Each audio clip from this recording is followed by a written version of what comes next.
Let's talk about the absolutely wild world of pre-owned luxury watches. On one hand, it's a market that has just exploded, creating some incredible opportunities for collectors and investors. But on the other hand, it is a total minefield, where just one bad purchase can literally cost you a fortune. But that brings up a really interesting question, one that kind of seems to defy logic. Why on earth would anyone pay more for a used watch than they would for a brand new one right from the store? The answer to that question is the key to this entire multi-billion-dollar world. So first things first, let's unpack that why. We're going to take a look at the powerful forces that have turned the secondhand watch market into, well, a modern-day gold rush. And this slide really nails the four key things driving it all. First off, you've got scarcity. Brands will purposely make fewer new watches than people want, which creates these insane multi-year waitlists and pushes all that demand over to the pre-owned market. Then you have the discontinued models, or references, which basically become rare historical artifacts for collectors. Throw in the fact that online marketplaces connect buyers and sellers across the globe instantly, and top it all off with the idea that these watches are seen as real assets, and you have a perfect storm. Suddenly, it's clear these things are way more about storing value than just telling time. But that gold rush we just talked about? Yeah, it has a really dark side. You know, wherever there's gold, there are always pirates. All of this value has fueled a massive, and I mean massive, shadow market that's built specifically to prey on people who don't know any better. Okay, get ready for this number because it is absolutely staggering. Our sources estimate that about 40 million counterfeit watches are made every single year. Let me put that in perspective for you. That's more watches than the entire legitimate Swiss watch industry produces. It's just mind-boggling. And those 40 million fakes? We're not talking about cheap plastic knockoffs.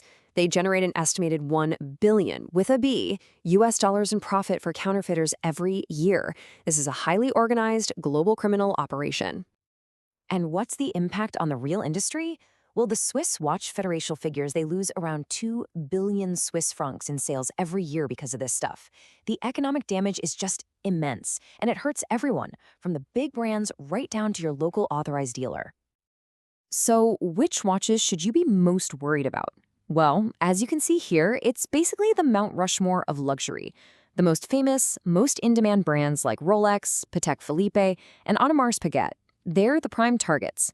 It's pretty simple. The more popular the watch, the higher the risk. But here's where it gets really tricky, because we are not talking about the kind of fakes you can spot from across the room anymore. The modern threat is so much more sophisticated, so much more deceptive, and it has two specific names you absolutely need to know. First up, you have what's called the superfake. Think of this as an elite replica. It's made using advanced machinery and high-quality materials, all for one single goal: to be so close to the real thing that it's practically indistinguishable, even to someone who knows what they're looking for. And just look at this breakdown. Superfakes copy the tiniest details, from the exact way the metal is polished to the specific font on the dial. They even come with expertly forged boxes and warranty cards. They're literally designed to fool you from an online photo to get you to send your money before you ever get a chance to see it in person. Then there's the second threat, and honestly, this one might be even more sneaky. It's the Frankenwatch. And just like the name suggests, it's a monster, a watch that has been pieced together from all kinds of different parts. Some might be genuine, some might be fake, and the whole thing is passed off as 100% original. This slide really shows you how the deception works. A Frankenwatch might have a real case and a real movement, but then it's fitted with aftermarket hands or a fake bracelet. It's this messy mix of real and fake that's incredibly tough to spot, and it can absolutely destroy the watch's value as an investment and even void your insurance on it. So, if the fakes are this good, how on earth can a regular person protect themselves? Well, the answer, believe it or not, lies in technology. We're now seeing the battle against counterfeits move into the world of artificial intelligence. You know, the classic advice is always, oh, just take it to an expert. But that doesn't really work when you're buying online, does it? You have to actually buy the watch before you can get it inspected. What we really need is a smart filter, a way to check out the risk before you ever commit your money. And this is where new tech like TrustWatch comes into play.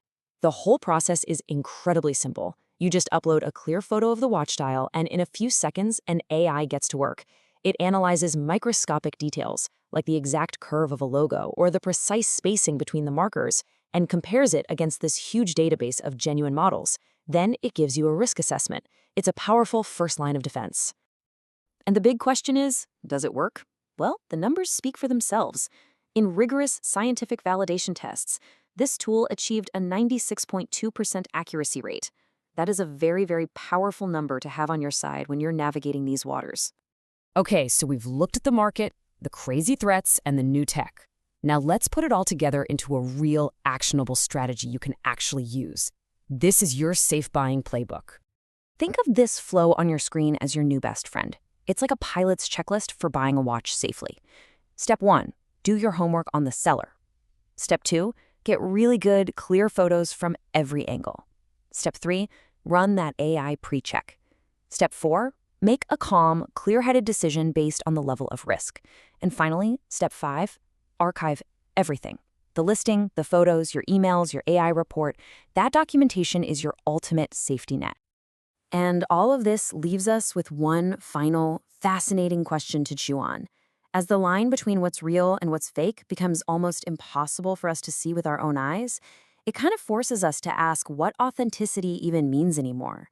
Is the future of trust no longer about the physical object you hold in your hand, but instead about the verifiable data that stands behind it?